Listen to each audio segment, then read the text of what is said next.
Hello Malawi, ine sinimazibisa, sinimaopa. Ine mulakatuli mwini mbumba Dicksan Kasongo from Kasungu cha mama chigawo cha makati.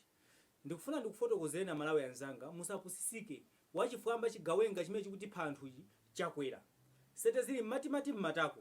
Ati wakonzeka kuti atipange address ati yankhule cha 7 koloko usiku. Ndiye ndikufuna ndikusine nikhutu. Nkhani imene akufuna ati yankhule yeyo ndiyo khuza fertilizer. Ati afuna nene kuti wasisa fertilizer. Fertilizer sana sisidwe. Akufuna atenge fertilizer amene tinapasidwa mwaulere kuchokera ku Russia.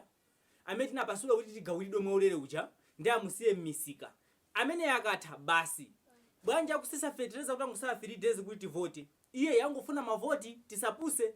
Amanina kuti azachosa fertilizer kuchoka pa 18,000 nthawi ya dadi kufika pa 4,000 enkanthu.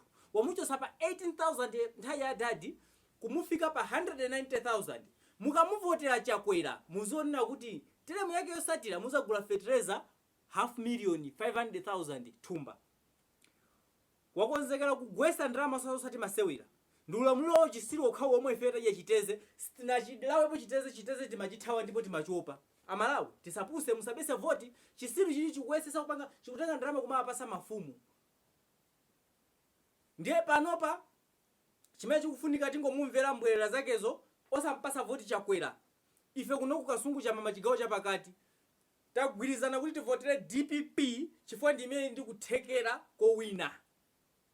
Ndi imene kuli kothekera kuti kuichosa MCP pa mpando. Kabambe ni munthu wabwinobwino koma sitinga muvotere for iyoja adi 6% sanga wine. Atipele muluzi ni munthu wabwinobwino koma iyoja 1% sanga wine. Ndi sitinga support munthu oti sanga wine. So amene ndikuthekera ko wina ndipita muthalika. Ndi ife tivotera pita muthalika pa 16 September pano ndi amene tikumuvotera tichonso chifwamba. Zinazo tiza konzano kusogolo kuti tivotera ndani.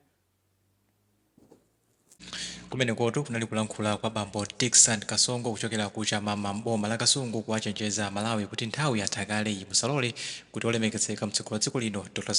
Chakwera adzikunamizani ndi Bodza. Pa 16 September pano mukapange zinthu za nzeru musapuse musatenge voti yanu upereke ku chipani cha AMCP. Chanzo chimene mukachite ndi kuwavotera olemekezeka a Professor Arthur Peter Mutharika ndi chipani chawo cha Democratic Progressive Party DPP. Kulankhula kweneko kwa bambo Dicksan Kasongo ndipo muzimvera nokha timati musanachoke musanasiye choncho mungoti uza maganizo anu in the comment section below pompano pa Nyasa VoiceBox.